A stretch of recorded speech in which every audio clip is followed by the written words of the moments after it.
Саламатсыздар ма, құрметті ата-аналар, талапкерлер? Басты платформа abiturient.eduz.kz арқылы мемлекеттік грант жүйесіне түсу мақсатында сұраныстарыңызды бере аласыздар. Платформа арқылы колледждер, мамандықтар және де өз сұрақтарыңызға жауап ала аласыздар. Платформа арқылы өздеріңіздің сұранысыңыздың ретін және де қорытындысын біле аласыздар. Платформаға жеке кабинетіңізге кіру үшін вход кабинет арқылы кіреміз. ЭЦП кілтіміз арқылы тіркеліп, паролін теріп, войти в системуды басамыз. Осы жерде 3 бағыт бар: мои заявки, виртуальный блок, ранжирование. Біздер сұраныс беру үшін мои заявки таңдаймыз. Осы жерде 3 қадам көрсетілген. Біздер біріншісін таңдаймыз. Қандай мақсатта 3 қадам?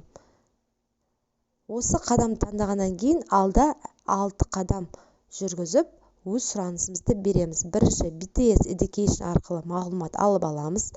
Алғаннан кейін галочка қойып, әрі қарай жалғастырамыз. Сұраныс беруші ата-ана немесе студенттің өзі болса, осы жерде таңдаймыз. Барлық мағлұматты енгіземіз. Талапкердің аты жөнін, туған жылы, айы, статусын, ұлтын, иін, контактын даныларын және де номер телефонын барлығын енгіземіз.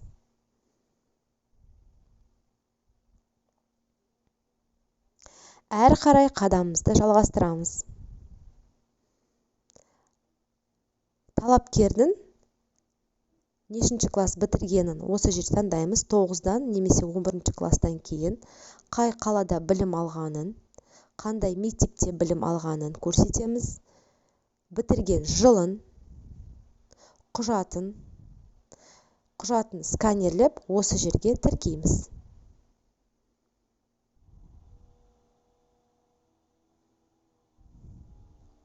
Әрі қарай талапкерде льгот болса, оны осы берілген тізім бойынша таңдаймыз.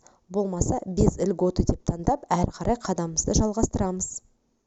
Түсетін оқу орнын белгілейміз, қандай қалада, және де мамандықтың штрих-коды арқылы енгіземіз, қандай қалада оқитынын және де қандай тілде оқитынын белгілейміз. Бұл жерде бірнеше мамандық және де бірнеше колледж таңдауға болады. Таңдау реті 4. Содан кейін ЭЦП кілтіміз арқылы қолымызды қоямыз, паролін енгіземіз де сұранысты қарастыруға жібереміз.